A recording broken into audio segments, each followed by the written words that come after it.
This is a preview file. For example use only. 우리는 사회적 동물이기 때문에 많은 사람들과 어울려 살아갑니다. 가까이는 가족이 있고요. 그 다음에 또 그 밖으로는 친구나 지인 또는 친척 또는 직장 동료, 불특정 다수인 모든 사람들. 이와 같은 이제 관계 속에서 우리는 사회생활을 영위해 나갑니다. 사람과의 이러한 관계를 펼쳐나갈 때 무엇이 가장 중요하다고 생각하십니까? 물론 여러 가지 관계성에 따라서, 관계되는 대상에 따라서 여러 가지 것들이 발생이 됩니다. 어떤 거래를 한다면 어떤 신임이 또 신뢰가 중요할 것이고, 또 이성 간의 관계면 애정 관계가 또 중요할 것이고, 또 친구는 어떤 친분 관계, 이런 것들의 다양한 요소들이 그 각각의 관계 속에서 얽혀 있습니다. 자, 그러한 그 삶을 사는 우리의 입장에서 볼 때, 그러면 가장 좀 중요하다고 느끼는 것이 무엇일까요? 다 중요하겠습니다만은, 그래도 사람과의 관계를 잘 유지하고 하나의 믿음을 줄 수 있는 그런 관계성은 무엇일까요?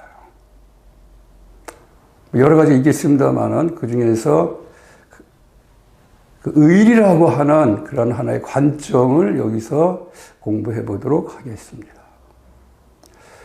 자, 남자는 의리가 있어야 된다. 또 의리에 살고 의리에 죽는다. 라는 그 여러 말들이 있습니다. 그럼 과연 누구나 그 의리를 갖고 살까요? 또 의리다운 그런 행위를 할까요? 자, 그에 대한 문제를 오늘 이 시간에 공부해 보도록 하겠습니다. 자, 의리라는 게 있습니다. 의리. 한자로 써보면 이렇게 써집니다.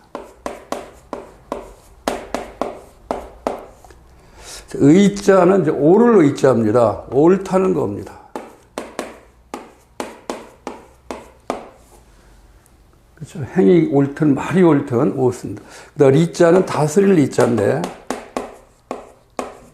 자, 다스린다는 얘기는 물론 남을 다스린다는 얘기도 있지만은 자기 자신도 다스리는 겁니다. 그러니까 이치적으로 맞는 그러한 행위를 리라고 합니다. 자, 그러면서 이제 옳다는 것이 하나 더 붙었기 때문에 옳은 행위, 옳은 도리, 이렇게 이해를 하시면 됩니다. 자, 의리가 있다는 것은 도리, 그 사람이 하는 언행이 바르다는 것을 의미합니다. 자, 언행이 바르다. 또 한 발짝 더 나가 보면은 어떤 믿음적인 요소도 거기에 작용을 하게 됩니다. 그래서 의리를 좀 사전적인 의미로 보면은 사람 관계에 있어서 마땅히 지켜야 할 도리라고 되어 있습니다. 또는 교제에 있어서, 교제는 물론 친구 간의 교제, 또 이성 간의 교제가 되겠습니다만은, 이러한 교제에 있어서 믿음을 지키는 것, 신의를 지키는 것, 이것이 또 의리에 해당됩니다. 또 한 발짝 더 나가서 본다면은, 남남 간의 관계에서 어떤 혈맹을 맺는 그런 행위, 이것도 의리에 해당됩니다. 자, 의리라는 말은 여러 분야에서 다양하게 사용되고 있습니다. 그럼 의리는 꼭 남자만 다 있을까요? 그것은 아닙니다. 여자도 마찬가지입니다. 한 존재가 세상을 살아가면서 사람과의 관계에서 바로 믿음을 주고 어떤 올바른 행위를 하고 하는 것이 바로 의리라는 것으로 이해를 하면 됩니다.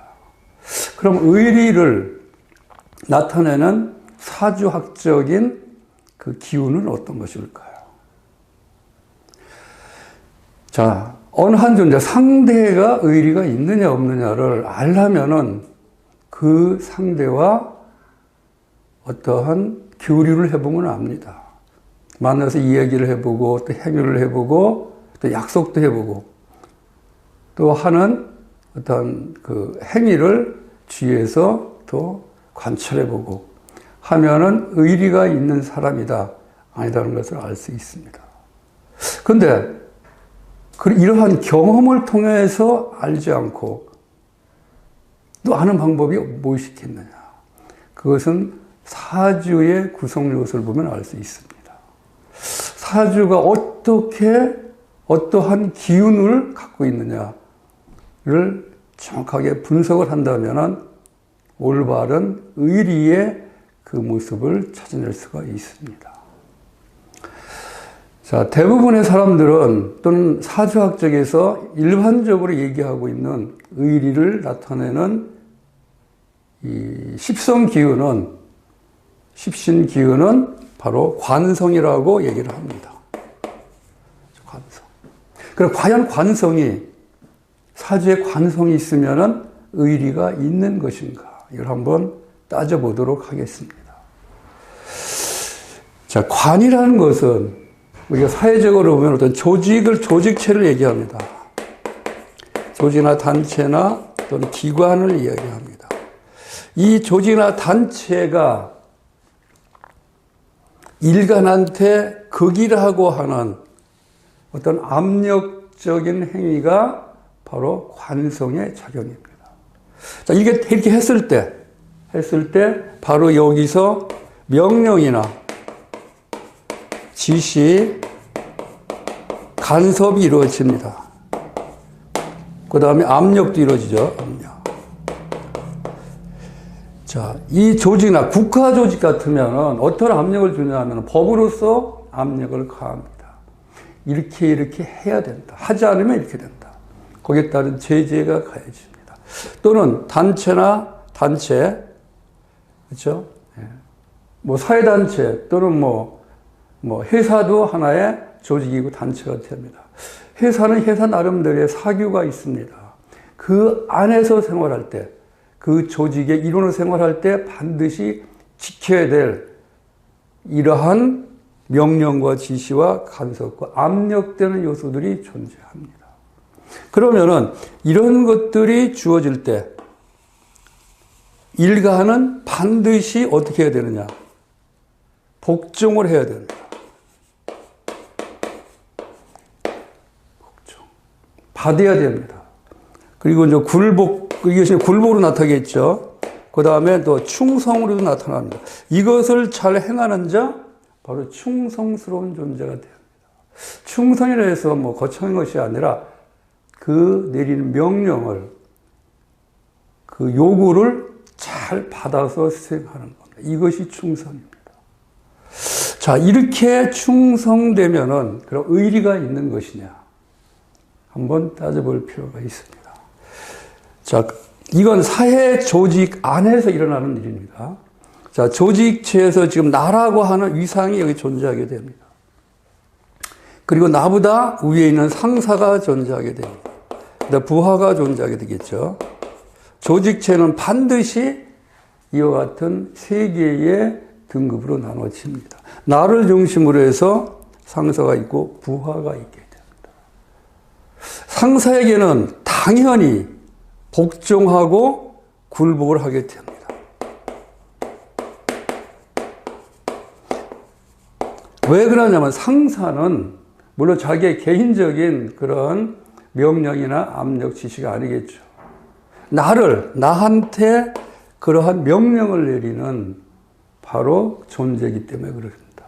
이 명령은 반드시 복종과 굴복이라는 것을 가져오기 때문에 이렇게 나타나고 그다음에 상사에 대한 충성심으로 나타납니다. 상사의 명령을 잘 받들어서 행하는 자, 바로 충성스러운 자가 됩니다. 그렇다면 내가 부한테 내리는 이거는 무엇으로 나타날까요? 이거는 일명 그 굴림으로 나타납니다. 굴림하고 명령을 하겠죠. 명령자가 됩니다. 그때 나는 부하에 대해서 명령자가 돼버립니다. 그러면은 부하는 바로 복종, 굴복, 충성심으로 하는 그러한 행위를 하게 됩니다. 자, 관은 이와 같은 속성을 지니고 있습니다. 위와 아래라고 하는 속성을 지니고 있어요. 그래서 위를 향해서 행하는 나의 언행과 아래를 위해서 행하는 언행이 다릅니다.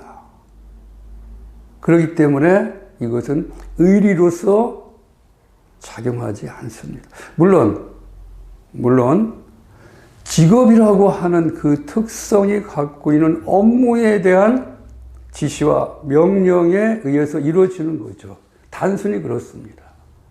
사람과의 관계를 통해서 마땅히 해야 될 도리를 행했다고는 할 수 없는 겁니다.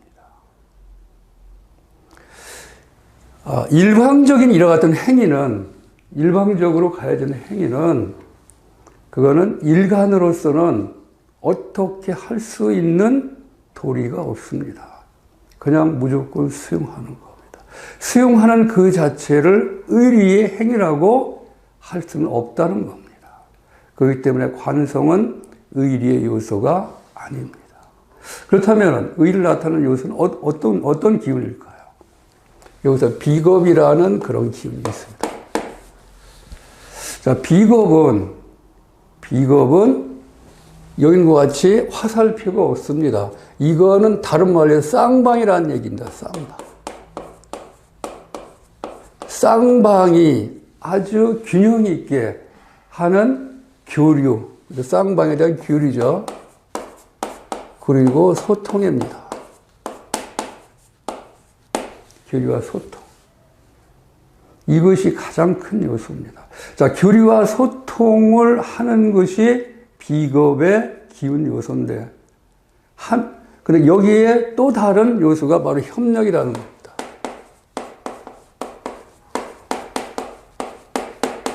협동, 그렇죠? 교류와 소통을 하는데 협력과 협동을 하도록 만드는 그런 기운이 비겁의 기운입니다. 물론 비겁이 있으면 주관심도 있고 자존심도 강하고 독립적인 의지도 강합니다. 그거는 개인이 갖고 있는 그 내적인 속성으로 속성이 되겠습니다만은 어떤 교류 관계, 상대와의 어떤 폭넓은 이와 같은 소통의 주고받음은 바로 비겁이 갖고 있는 유일한 특성입니다. 여기에 5가지의 사회적 기질과 사회적인 수단과 도구가 존재합니다만은 이 중에서 비겁은 바로 소통이라고 하는 그런 특성을 갖고 있습니다. 자, 여기에 이것이 결과적으로 의리를 만들어냅니다.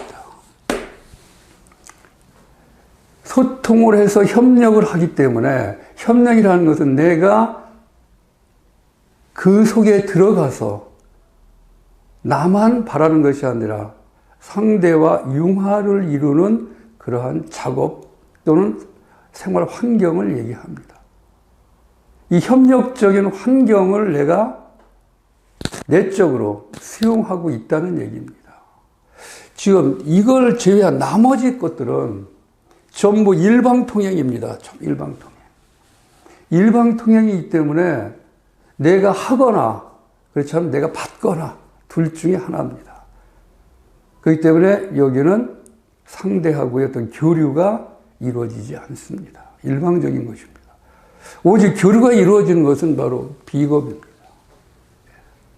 그렇기 때문에 비겁이 의리를 만들어내는 기운적인 요소다.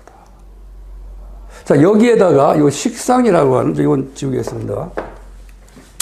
이 식상이라고 하는 기운 요소가 하나 더 가미가 되면은,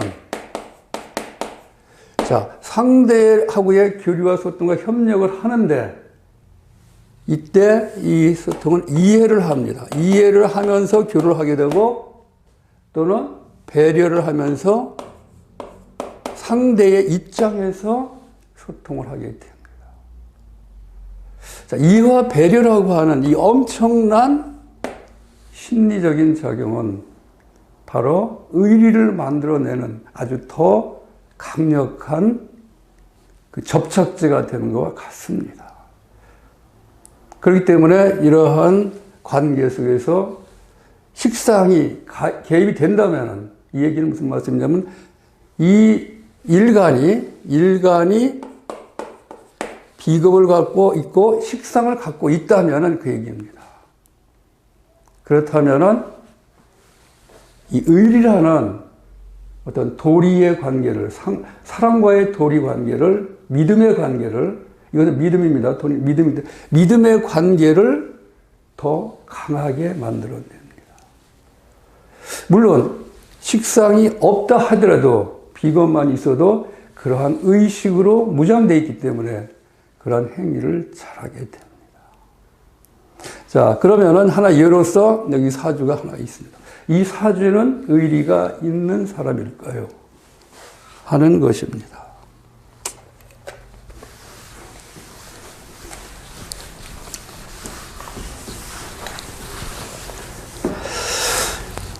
매번 이러한 사주를 사주 구조대에 대입해서 설명을 합니다. 그대로 이제 옮겨 설명하면은 일간이 임수입니다. 그래서 임수가 중심에 주고 임수가 지금 자라는 글자를 지지에 갖고 있습니다. 바로 좌하에 자가 있어서 좋다는 얘기가 아니라 이 자가 어디에 있든 상관이 없습니다. 지지는 하나의 기운 요소이기 때문에 한난조습이라는 기운의 모습을 띠기 때문에 그 기운은 한 곳에 머물러 있지 않습니다. 서로 교류하면서 이렇게 분포되어 있습니다. 그 위치가 어딘지는 모릅니다. 자, 그렇기 때문에 이미 자라고 하는 이게 왕지입니다. 왕지를 타고 있습니다. 그래서 기세가 매우 강합니다. 기세가 강하고 약하면 큰 문제가 안 되겠습니다만은 여하튼 기세적으로 강한 일간이 되어 있습니다. 자, 그러면 이거와 같은 글자인 임수는 비견이 됩니다. 비견도 똑같이 자에 뿔을 내리기 때문에 비견도 매우 강합니다. 일간이 강하면 비견은 자동으로 강합니다. 왜 그러냐면 같은 오행이기 때문에 지지에 같은 그 기운을 타기 때문에 똑같습니다. 기운은. 일단은 비견을 갖고 있기 때문에 이 명조는 의리가 있는 사람이다라고 판단을 하면 됩니다. 여기에 이제 식상이 있으면 더 이것이 가미된다고 했죠. 그러면은 바로 이것이 식상입니다. 간목이. 수생목으로 간목입니다. 그래서 간목이 지지에 인이라는 기운을 탑니다. 이건 걸록이 됩니다. 걸록이 돼서 기세가 강합니다. 물론 병화가 있죠. 병화까지 본다면 병화는 이 의리에 큰 영향을 미치지 않습니다. 사주에 나와 있으니까 보면 그 병화도 인오라고 하는 화국에 임하게 됩니다. 그래서 엄청나게 강합니다. 자, 이 명조는 임수일간은 임수인 비견과 간목인 식신과 병화인 편재를 아주 강한 요소로 갖고 있는 명조가 됩니다. 자, 이 중에서 우리가 눈여겨볼 것이 바로 이거죠, 비견. 그래서 이것이 의리적인 요소, 그렇죠? 사람 관계에서 마땅히 지켜야 할 도리를 행하는 그러한 그 의식으로 무장되어 있는 명조고, 그 다음에 이 식신이 여기에 들어서 강하기 때문에 바로 식신작용이 강합니다. 식신은 조금 전에 말씀드린 것 같이 남을 이해하고 배려하고 또는 지지해주고 하는 그런 자발적인 행위입니다. 그래서 이해력이 여기 크게 작용하기 때문에 바로 의리에 더 강한 힘을 실어주게 됩니다. 자, 이와 같이 해서 의리라는 그러한 속성을 이제 비견 법제라고 하는 그런 그 기운 요소에 그 반응을 적용을 해서 그 반응으로 의리의 현상이 나타난다 하는 것을 말씀드렸습니다. 오늘은 여기서 공부를 마치도록 하겠습니다.